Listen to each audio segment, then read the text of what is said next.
श्री गणेशाय नमः। जय हो भगवान रामचंद्र जी की। अध्यात्म रामायणे अरण्यकांडे पंचमः सर्गः हिंदी अनुवाद। त्रुटियां ना हों या कम से कम हों इसका प्रयास रहेगा, किंतु यदि फिर भी हमसे त्रुटियां हो जाती हैं तो आप सभी गुणी श्रोताओं से हम क्षमा मांगते हैं।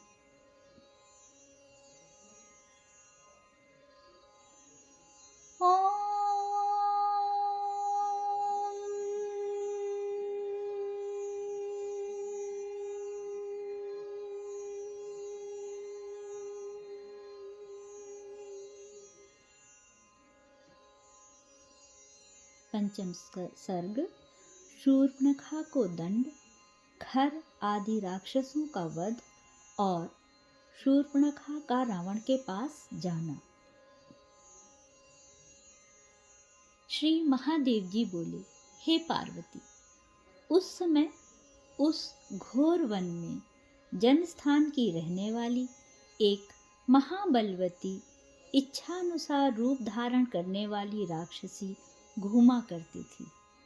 एक दिन पंचवटी के पास गौतमी नदी के तीर पर जगतपति श्री रामचंद्र जी के पद्म, वज्र और अंकुश की रेखाओं से युक्त चरण चिन्हों को देखकर वह उनके सौंदर्य से मोहित होकर कामासक्त हुई।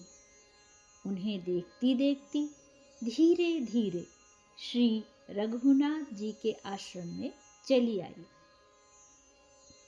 वहां आकर कामदेव के समान अति सुंदर लक्ष्मीपति श्री रामचंद्र जी को सीता जी के साथ बैठे देखकर वह कामातुरा राक्षसी रघुनाथ जी से बोली, तुम किसके पुत्र हो?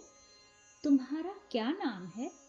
इस आश्रम में जटा वल्कलादि धारण कर क्यों रहते हो? यहाँ रहकर तुम क्या प्राप्त करना चाहते हो, सो मुझे बताओ। मैं राक्षस राज महात्मा रावण की बहन काम रूपिणी राक्षसी शूर्पणखा हूँ।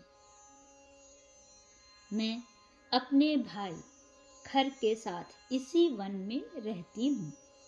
राजा ने मुझे इस संपूर्ण वन का अधिकार सौंप दिया है, अतः मैं मुनियों को खाती हुई यहाँ रहती हूँ। हे वक्ताओं में श्रेष्ठ, मैं तुम्हारे विषय में जानना चाहती हूँ, अतः तुम मुझे अपना नाम धाम आदि बताओ। तब भगवान ने उससे कहा, मैं अयोध्यापति राजा दशरथ का राम नामक पुत्र हूँ। यह सुंदरी मेरी भार्या जनक नंदिनी सीता है, तथा वह अति सुंदर कुमार मेरा छोटा भाई लक्ष्मण है। हे त्रिभुवन सुंदरी, बताओ मैं तुम्हारा क्या कार्य करूं? रामचंद्र जी का यह वचन सुनकर कामातुरा शूर्पणखा बोली, राम, चलो किसी गिरी गुहा में चलकर मेरे साथ आनंद करो। इस समय मैं कामातुरा हूं, अतः आप कमल नयन को छोड़ नहीं सकती।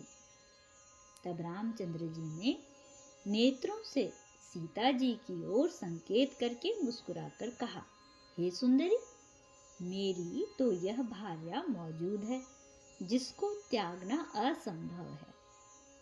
इसके रहते हुए तुम जन्म भर सौत की डाह से जलती हुई किस प्रकार रह सकोगी?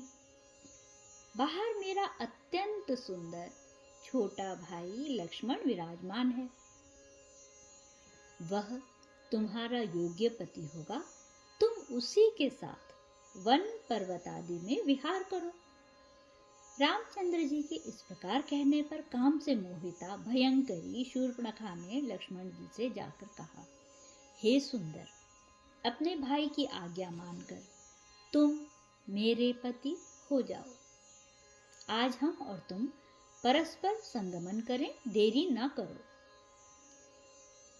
उस राक्षसी ने जब लक्ष्मण जी से इस प्रकार कहा तो वे उससे बोले, साध्वी, मैं तो उन बुद्धिमान भगवान राम का दास हूँ। मुझे अपना पति बनाने से तुम्हें भी उनकी दासी बनना पड़ेगा। तुम्हारे लिए इससे अधिक दुख की और क्या बात होगी। तुम्हारा कल्याण हो, तुम उन्हीं के पास जाओ, वे महाराज सबके स्वामी हैं। यह सुनकर वह दुष्ट चित्ता राक्षसी फिर रघुनाथ जी के पास आई और क्रोधपूर्वक बोली, हे राम, तुम बड़े चंचल चित्त हो, मुझे क्यों इधर उधर घुमा रहे हो। मैं अभी तुम्हारे सामने ही इस सीता को खाए जाती हूँ। ऐसा कह वह विकट रूप धारण कर जानकी जी की ओर दौड़ी। तब लक्ष्मण जी ने रामचंद्र जी की आज्ञा से उसे पकड़कर बड़ी फुर्ती से खड्ग लेकर उसके नाक कान काट डाले। तदनंतर वह घोर शब्द करती हुई रुधिर में लथपथ हो बड़ी शीघ्रता से जाकर रोती और कठोर शब्द करती खर के सामने गिर पड़ी। उसे देखकर तीक्ष्ण ध्वनि वाले खर ने कहा, यह क्या बात है,